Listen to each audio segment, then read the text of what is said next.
Within 2 years, streaming services like Netflix will be more popular in Canada than cable TV, a new report suggests. By the end of 2020, 10.6 million Canadian households will be signed up with streaming services, market research firm Convergence Research Group forecasts. That's 4% higher than the projected 10.2 million who will have traditional TV subscriptions. It's kind of the calm before the storm, said Convergence president Bram Eiley. He says Netflix's surging subscriber numbers, coupled with new streaming service competitors, such as Amazon Prime Video, will help drive a fundamental shift in Canadian viewing habits, moving them from cable to online. The numbers are so big now that it really is happening, he said. The writing's on the wall. The Crown is a highly popular original Netflix series. CBC, the report found about a 2% decline in Canadian television subscribers in both 2016 and 2017, and forecasts a further annual average decline of 2.6% through to 2020. Meanwhile, 24% more households signed up for streaming services in 2017 compared to the previous year. Netflix had the lion's share of subscribers, followed by Amazon and Bell's Crave TV. The numbers are no surprise to industry expert Irene Berkovits, who believes traditional TV's decline is inevitable, fueled by a demand for generally cheaper and more convenient streaming services. It's a consumer-driven disruption, said Berkovits, an instructor at Toronto's Ryerson University. Traditional TV is clunky, it's infuriating, and it feels like a horse and buggy or an electric typewriter. The Netflix factor. Meanwhile, Netflix continues to up its game, adding more shows to its Canadian content library and creating original series. As a result, Eiley says the number of Canadian Netflix subscribers has tripled in the past 5 years to 6.4 million. He predicts it will continue to grow to the point where, in 6 years, more Canadians will be signed up with the service than with traditional TV packages. Netflix alone is, really, it's a beast. I don't know how else to describe it. Competitors are also moving into the Canadian marketplace, which will help drive up streaming subscriptions.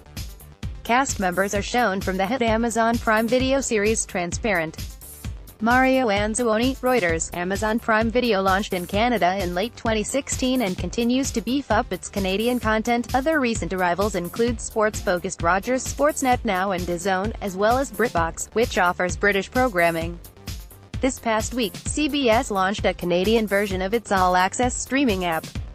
Apple is also expected to soon launch its own streaming service. It just takes more content being made available this way and Canadians will consume it, especially if it's priced correctly, said Eiley. Shelley McMillan says she didn't consider cutting her cable until her cable box conked out this past December. I started to look at my bill and I thought, you watch 2 channels that you like on cable, should you be paying $80 a month for that? I really started to question it. As an experiment, the Edmonton woman signed up with Netflix at a cost of $9.99 a month. She says she found it easy to use and was impressed by the service's big assortment of shows, including documentaries and British comedies. Within 2 days, I was hooked, said McMillan.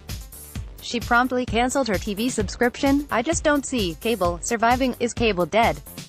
Even with the shift to streaming, Eiley says the demise of traditional TV will take decades, as many Canadians are still wedded to their television subscriptions. For now, David Sherd, of Ingersoll, ONT, subscribes to both Netflix and cable.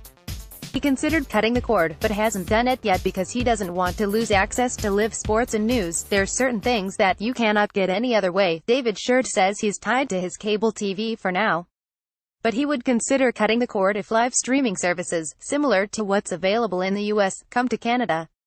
Submitted by David Sherd, Sherd says he'll be ready to make the move when Canada offers live streaming services currently only available in the US, such as Sling or YouTube TV. The Americans, you look how many services they have down there, and we really don't have that, he said. That's slowly changing as more streaming services make their way to Canada. It's not going backwards, said Berkowitz. TV remotes will be ancient history, but it's not all doom and gloom for traditional TV providers, because they also offer home internet. As more Canadians sign up for streaming services, they'll require faster, more expensive internet connections. The Convergence report forecasts that Canadian home internet revenues will grow to $8.7 billion this year, surpassing TV subscription revenues for the first time. That's no surprise to Sherd, whose internet bill recently went up by $8 a month. They're going to do it because they know more people are streaming, he said.